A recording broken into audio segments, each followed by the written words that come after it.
So আমরা জানি আমরা একটা নির্দিষ্ট তরঙ্গদৈর্ঘ্য দেখতে পাই, এরপরে আর দেখতে পাই না। আমরা 380 ন্যানোমিটার থেকে শুরু করে 700 ন্যানোমিটার পর্যন্ত দেখতে পাই, এরপরে দেখতে পাই। সো আমরা যদি গাছের পাতা দেখতে যাই, আমরা আসলে শুধু এইটুকু দেখতে পাবো। তার মানে এই যে দেখেন, এই অংশটা হচ্ছে সবুজ, এখানে একটা পিক দেখা যাচ্ছে, তার মানে একটু বেশি। এটা হচ্ছে ব্লু, এটা হচ্ছে গ্রিন, এটা হচ্ছে রেড। এইজন্য যেহেতু ব্লু, গ্রিন, রেড এই তিনটা রঙের ভিতর যেহেতু গ্রিনটাকে সে বেশি রিফ্লেক্ট করে, তাই যে কোনো গাছকে আমরা সবুজ বলি। সো আমরা যদি কোনো গাছকে দেখতে যাই, তাহলে আমার দেখার সীমাবদ্ধতা এতটুকু পর্যন্ত। But there are many other stories left, তাই না? এই পাশে কিন্তু অনেকটুকু আমরা দেখতে পাই না, কারণ আমাদের চোখ সেটা দেখতে পায়, রাইট?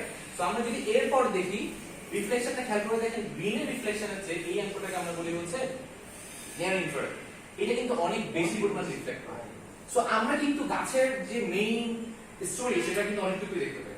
সো এখানে আমি আপনাদের জন্য দুটো ড্রোন রেখেছি। একটা হচ্ছে দেখতেই পাচ্ছেন বেশ বড়, একটা হচ্ছে ছোট এই টাইপের ড্রোন, যেটা দিয়ে আমরা আসলে ম্যাপিং করি বা ছবি তুলি, আপনারা মাঝে মাঝে ভিডিওগ্রাফি দেখেন, তাই না?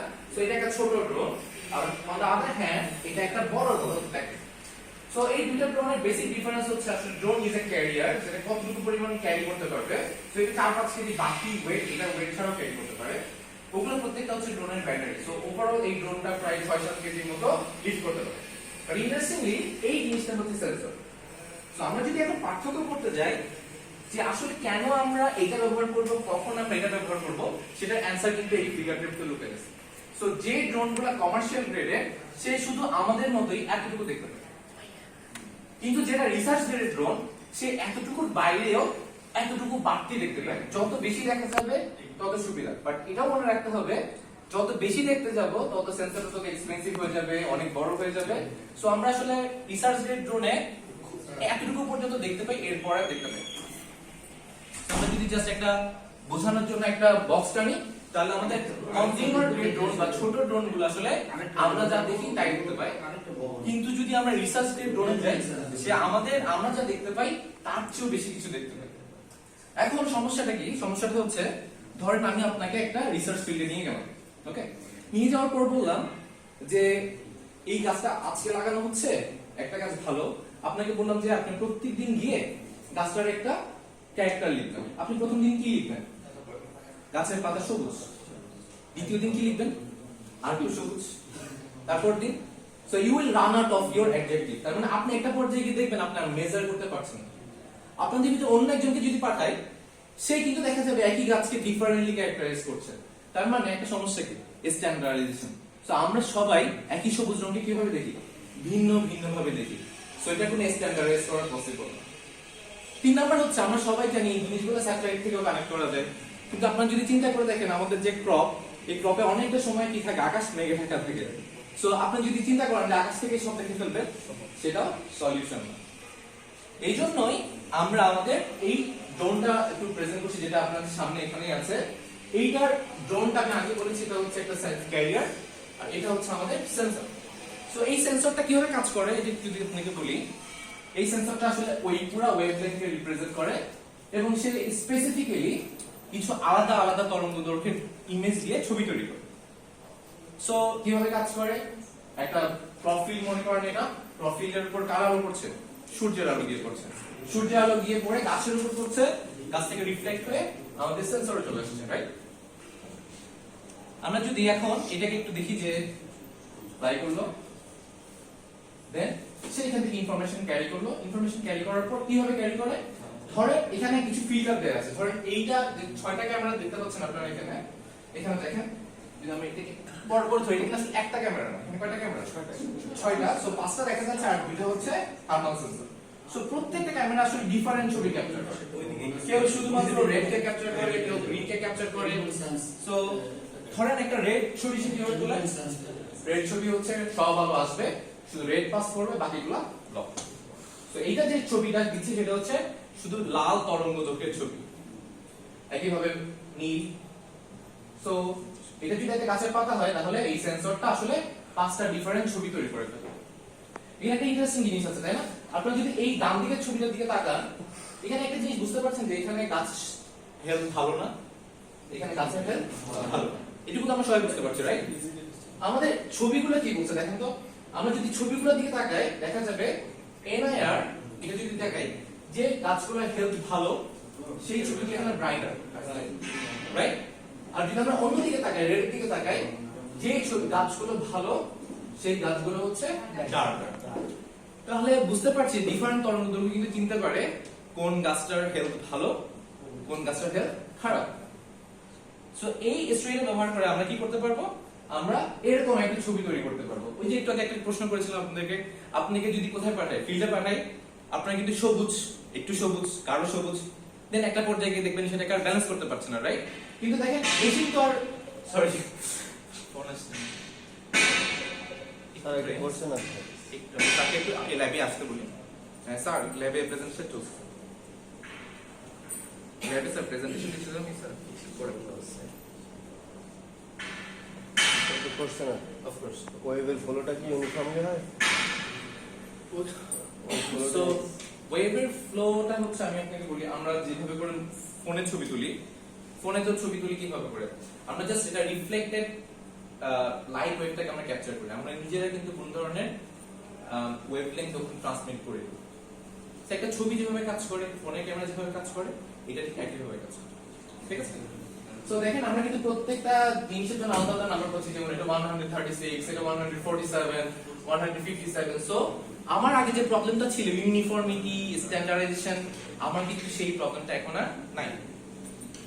সো আমরা কিন্তু চাইলে যদি এভাবে চিন্তা করি, একটা গাছ হেলদি, একটা গাছ আনহেলদি, তার কিছু ডিস্টিংক্ট ক্যারেক্টার থাকবে। যেমন হেলদি গাছ কি করবে, হেলদি গাছ অনেক বেশি এনআইআর রিফ্লেক্ট করবে, আর রেড হচ্ছে কম রিফ্লেক্ট করবে।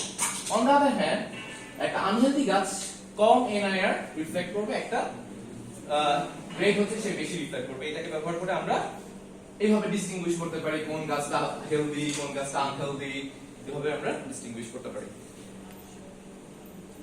সো আমরা বেসিক্যালি কোন একটা এগ্রিকালচার ফিল্ডের উপর আসলে ড্রোন ফ্লাই করে আপনার যে লেফট সাইডের ইমেজটা তাকান এবং রাইট সাইডের ইমেজটা তাকান, তাহলে কিন্তু আমরা উপর থেকে দেখে বুঝবো না যে ঠিক মাঝখানে কোন আইলের কোন গাছটার অবস্থা ভালো না।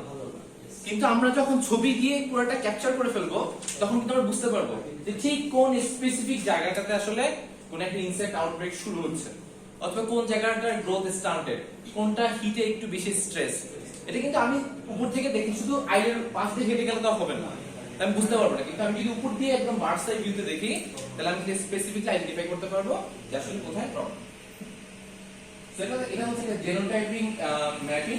সো ধরেন আমরা যদি একই সাথে অনেকগুলা ব্রিডের যদি দেখতে চাই পারফরম্যান্স কেমন, জার্মিনেশন পারফরম্যান্স কেমন, এটা কিন্তু আসলে ম্যানুয়ালি আইডেন্টিফাই করা সো ডিফিকাল্ট। আমরা চাইলে ড্রোন টেকনোলজি ব্যবহার করে সেটা করতে পারি। আমরা এই ল্যাবে হুইট নিয়ে কাজ করছি, বার্লি নিয়ে কাজ করছি, মেইজ নিয়ে কাজ করছি, কটন নিয়ে কাজ করছি, ইভেন আমরা গ্রাউন্ড ক্রপ নিয়ে কাজ করছি, যাতে উপরের ভেজিটেটিভ পার্টটা নিচের ক্রপটাকে রিপ্রেজেন্ট করে কি করে না।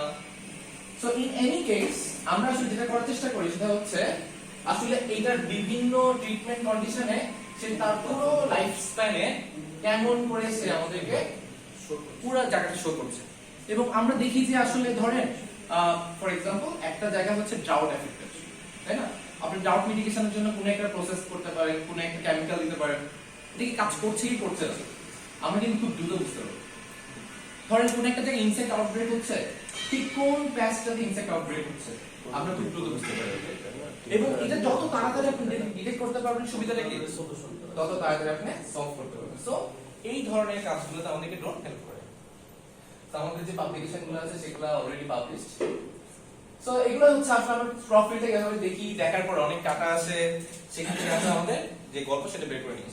সো আমি এখানে একটু পজ করতে যাচ্ছি।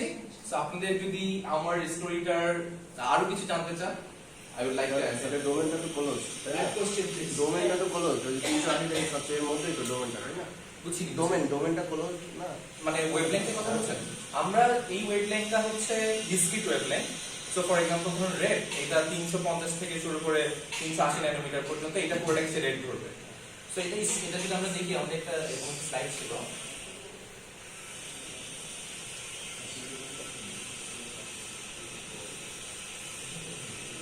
এটা আসলে বেসিক্যালি আমাদের ড্রোনে যতগুলো সেন্সর আছে, এই সেন্সরগুলো হচ্ছে এই ওয়েভলেংথকে রিপ্রেজেন্ট করে। সো এটা হচ্ছে আমাদের ব্লু, এটা হচ্ছে গ্রিন, এটা হচ্ছে রেড, নিয়ার ইনফ্রারেড, এটা রেড। সো এইভাবে করে আমরা ডিফারেন্ট ওয়েভলেংথ কালেক্ট করে ওই ওয়েভলেংথের ইমেজগুলো ক্যাপচার করি। মনে হয় ক্লোজ হতে হবে, তাই তো? মানে ওপেন হয়ে যেতে হবে না, তাই না?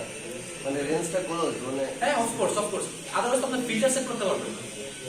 স্যার ওই যে যেহেতু ডিপার্টমেন্টের সঙ্গে সাথে ওই ডিপার্টমেন্ট সম্পর্কে সাধারণ কথাবার্তা একটু ব্রিফ করে দিবেন আর কি আচ্ছা, কি আছে না আছে স্যার, একটা জিনিস আশা করছি যে এই ওয়েবলেন্থ প্যাটার্নের উপর বেস করে কি পরবর্তীতে আমরা স্পেসিফিক করতে পারি এটা টেস্টের কারণে হচ্ছে নাকি কোনো পলিউশনের কারণে হচ্ছে টক্সিসিটির কারণে হচ্ছে সিস্টেম করা হয়।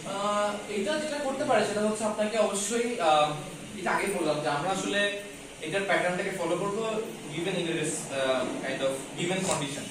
সো ধরেন আপনার গাছের পাতা বিভিন্ন কারণেই অবস্থা খারাপ হয়ে যেতে পারে, স্ট্রেস হতে পারে, এটা হিট থেকে আসতে পারে স্ট্রেসটা, এটা ইনসেক্ট থেকে আসতে পারে, এটা পলিউটেন্ট থেকে আসতে পারে, এটা এয়ার কোয়ালিটির কারণে আসতে পারে। So you know the context better.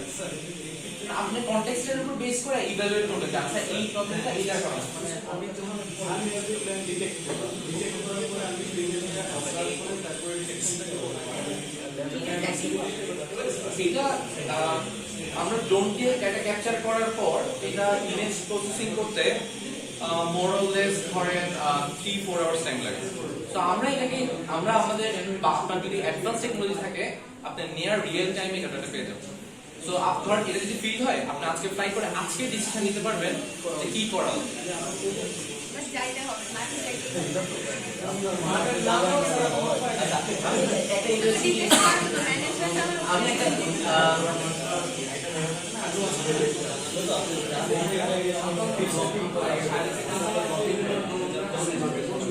আচ্ছা দেখেন এটা খুব ইন্টারেস্টিং একটা জিনিস, সেটা হচ্ছে আপনারা হয়তো মনে করতে পারেন যে আমরা আসলে যখন ড্রোন দিয়ে ছবি তুলি তখন সেটা হয়তো একটা ছবি তোলা হয়, কিন্তু একটা ছবি না, একটা ছবি না কেন আমরা যদি একটু উপরে দিকে দেখি এটা আমাদের জিএইউ রিসার্চ ফিল্ড।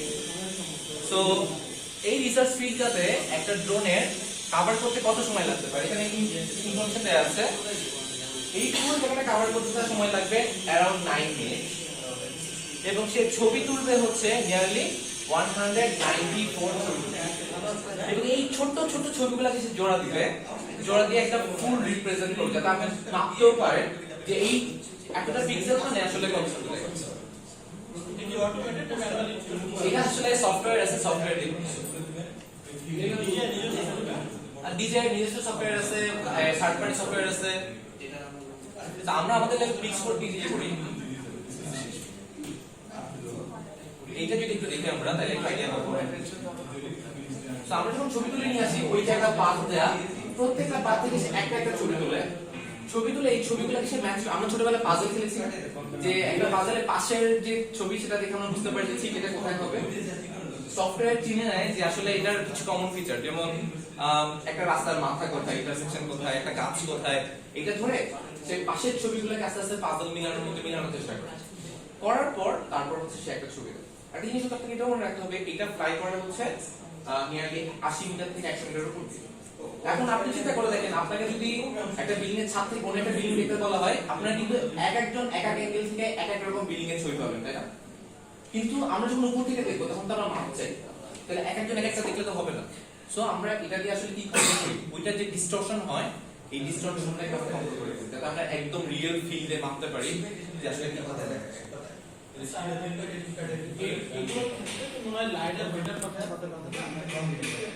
আমরা এই লেভেল লাইটার নিয়ে কাজ করছি, আমাদের নিজস্ব লাইটার সেন্সর নাই, বাট যাদের আছে আমার নিজের বিএসডি হচ্ছে লাইটারের উপরে। বাট লাইটার যে সমস্যা সেটা হচ্ছে ইটস ভেরি এক্সপেন্সিভ। ঠিক আছে, একটা লাইটার সেন্সর এখন বাংলাদেশে যদি আমরা ড্রোনে ইউজ করতে যাই সেটা প্রায় 50 লাখ টাকার কাছে, এবং এটার জন্য যে আপনার যে কম্পিউটার সেটআপ লাগবে সেটা আরো 10 লাখ টাকা। তো এটা হ্যান্ডেল করার জন্য আমাদের ম্যান পাওয়ার এখন এনাফ। 6টা সুপার কম্পিউটার হয়ে যাবে। তবে ইনশাআল্লাহ হবে, ইনশাআল্লাহ সামনে চলে আসবে। স্যার এগুলো তো তাদের না কৃষকদের জন্য কৃষকদের ফসল হ্যাঁ এটা কি পেস্টিসাইড দেয়া যায়? এখন এই কৃষকদের জন্য ধরেন একটা কৃষক দেখা যায় যে কয়েকশো একর জমি রয়েছে চাষ করে, সে প্রেক্ষাপটে 5 একর 10 একর চাষ করে, কিন্তু কোন জায়গায় আসলে স্পেসিফিক তার সমস্যাটা সে নির্বাচন করতে একদম ফসলের ভিতরে যাওয়া সম্ভব না, এটা মাঝখান থেকে ধরে ফোকাস করছে। এখন স্যার উনি কি ড্রোন ব্যবহার করে নির্বাচিত করবে এটা? এটা খুবই ভালো একটা মানে প্রশ্ন করেছেন, এবং আমরা সবসময় এই প্রশ্নটা পাই, it's not a new question to us. আমরা জিনিসটা কিন্তু এইভাবে চিন্তা করে দেখি, আমরা কম্বাইন হারভেস্টারের কথা চিন্তা করে দেখি। একটা ফার্মার কিন্তু কম্বাইন হারভেস্টার ওন করতে পারবে না, তখন তাকে কি করতে হবে? রেন্টাল সলিউশন যেতে হবে। তো যেটা হবে সেটা হচ্ছে সমবায় এগ্রিকালচার, যেটাকে বলা হয় যে কমিউনিটি এগ্রিকালচার। তো আমরা যদি অনেকগুলো ফার্মারকে একটা প্রজেক্টের আন্ডারে নিয়ে আসতে পারি এবং তার প্রপোর্শনালি সেখানে তাদের জমি অনুপাতে ফসল পাবেন, অথবা তারা যদি ইন্টারেস্টেড হন যে তারা এই জিনিসটা তাদেরকে দেখাতে হবে, কস্ট বেনিফিট অ্যানালিসিস ROI দেখাতে হবে, যে তারা যদি এক একর জায়গার জন্য সে ফর এক্সাম্পল 500 টাকা খরচ করে, তাতে হয়তো তার 500 টাকার ইনসেক্টিসাইড বেঁচে যাবে। 500 টাকার যে বেঁচে যাচ্ছে ব্যাপারটা তা না, তার কিন্তু 500 টাকার ইনসেক্টিসাইড সে এনভায়রনমেন্টে দিচ্ছে না, তার নিজের হেলথ বেঁচে যাচ্ছে। সো এগুলা আরো মাল্টিপল বেনিফিটস আছে, তাকে এটা ওই পর্যন্ত নিয়ে যেতে হবে। তার মানে এটাকে এন্টারপ্রাইজ গ্রেডে না নিয়ে আসতে আসলে ব্রড স্কেল ইন্টিগ্রেশন করা সম্ভব। এই জন্য এখন ভালো করছে। অফ কোর্স এটা আস্তে আস্তে হবে। আমার দেশে আর হচ্ছে না, আপনি এই যে মিনিফাই কিনে নিলেন, মানে কি মিনিফাই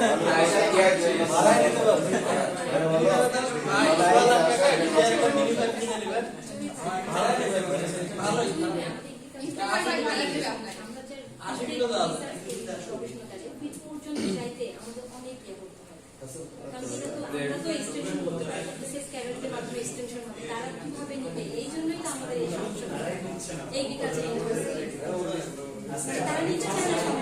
যারা যারা আমার একটা কোশ্চেন আছে, যারা নন টেকনিক্যাল ব্যাকগ্রাউন্ড